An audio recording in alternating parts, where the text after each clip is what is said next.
ସିଏ କହିଲା ମୁଁ ଆଉ ଆସିବିନି ଝାଡ଼ା ମୋର ଫୁଟା ଭିତରେ ପଶିଗଲା ଯାଇ ନାହିଁ ଯାଉଥିଲା କାଳେ କହିଲା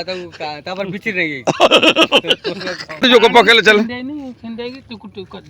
ମାନେ ଜୋକକୁ ଟୁକ୍ ଟୁକ୍ କରିଛ ତ ଗୋଡରେ ବି ଲାଗିଛି ଜୋକ ଏ ସନ୍ଧିରେ ପଶିକି ପୁରା ରକ୍ତାକ୍ତ ତମର କୋଉଠି ଲାଗିଥିଲା ତମର କେମିତି ଲାଗିଲା ପାଣି ରହିଲା ଜୋକ ମାନେ ଝାଡା କୋଉଠି ଯାଇଥିଲ ଝାଡା କୋଉଠି ଯାଇଥିଲ କଣ ଜୋକ ଲାଗିଛି ସତନା ମିଛ କେମିତି ଝାଡା ପୁରିଲା ବସିଲା ବେଳେ କୋଉଠି ଲାଗିଲା ନା ଲାଗିଲା କୋଉଠି ଲାଗି କାଢିଛ ତ ପାଣି ସେଠି କୋଉଠି ଜୋକ ପକେଇଲେ ଚାଲ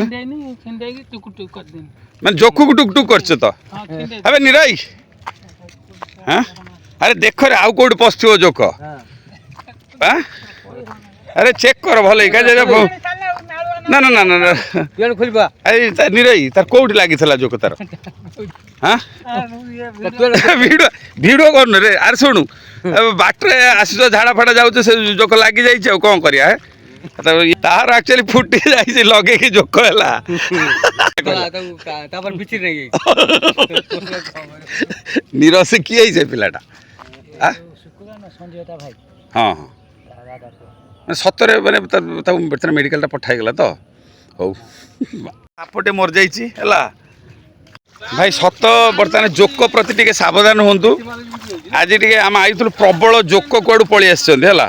ଆଉ ଗୋଟେ ପିଲାଟିଏ ଝାଡ଼ା ଯାଇଥିଲା ସେ ଜାଣିନି ବସ୍ ଯାଇ ଟିକେ ଶାନ୍ତିରେ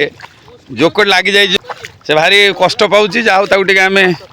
ଉପକରଣ ପାଇଁ କହିଲୁ ଯାହା କହିବା କଥା ସେ ଯାଉଛି ମେଡ଼ିକାଲ ଭୟଙ୍କର ଲାଗିଛି ସେଥିପାଇଁ ଟିକେ ହୁସିଆର ରୁହନ୍ତୁ ଯିଏ ବାଟ କଡ଼ରେ ହଗିକି ଏ ପରିବେଶକୁ ନଷ୍ଟ କରୁଛ ହେଲା ରହିଲି।